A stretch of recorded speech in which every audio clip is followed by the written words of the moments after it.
Trends in alkali metals.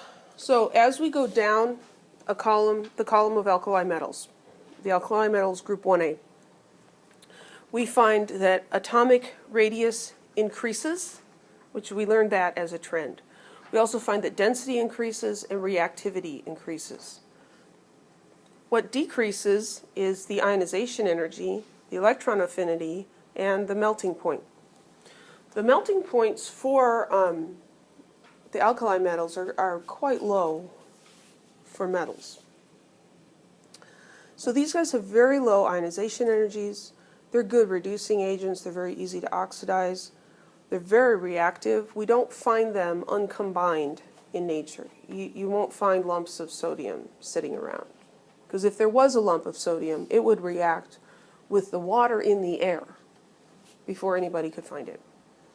And the compounds that they form are generally soluble in water. We learned that when we talked about solubility. So there's a list of those properties. It's all very nice. What do these guys do? Well, they react vigorously with nonmetals, such as the halogens. They also react vigorously with water. So here M is just standing for one of the alkali metals. When it reacts with a halogen, that's fluorine, chlorine, bromine, iodine, it's going to form an ionic compound. And we can predict the formula of that just based on their charges. It reacts explosively with water. When the metal reacts with water, it generates hydrogen gas. And then you get a metal hydroxide. You get the metal ion and hydroxide ions. And what makes it explosive is it's exothermic, it generates a lot of heat, and it's generating hydrogen gas. And it gets hot enough that even without a spark or anything, the hydrogen gas begins to burn. So that's what's happening here. So you put sodium in there and the hydrogen gas burns. You don't even have to light a flame to it or anything. They're very dangerous. Trends in the halogens as you go down the column, we get increasing atomic radius, density and melting point, and decreasing ionization energy. The reactivity also decreases. Halogens have very high electron affinities. They're good oxidizing agents. They're easy to reduce, so the opposite of the alkali metals. They're also very reactive and not found uncombined in nature, and their compounds are generally soluble in water.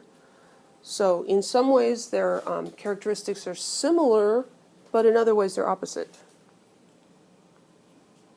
What do the halogens do? Well, they react with metals to form metal halides. The formula of the halide will depend on what type of an ion the metal wants to make, and they will react with hydrogen to form hydrogen halides, such as hydrogen chloride, or if it's in aqueous form, it would be hydrochloric acid.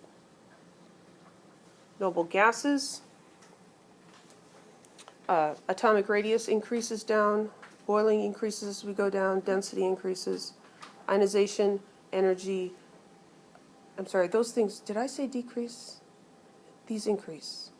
Decreasing is ionization energy, and it's really, really high. These are exceptionally unreactive. They're only found uncombined in nature. Before the 1960s, there were no noble gas compounds known. People have made some, but you won't find them in nature. So they're very useful as an inert atmosphere to keep things from burning or reacting with other things. Yay! End of the chapter. We can have lunch now.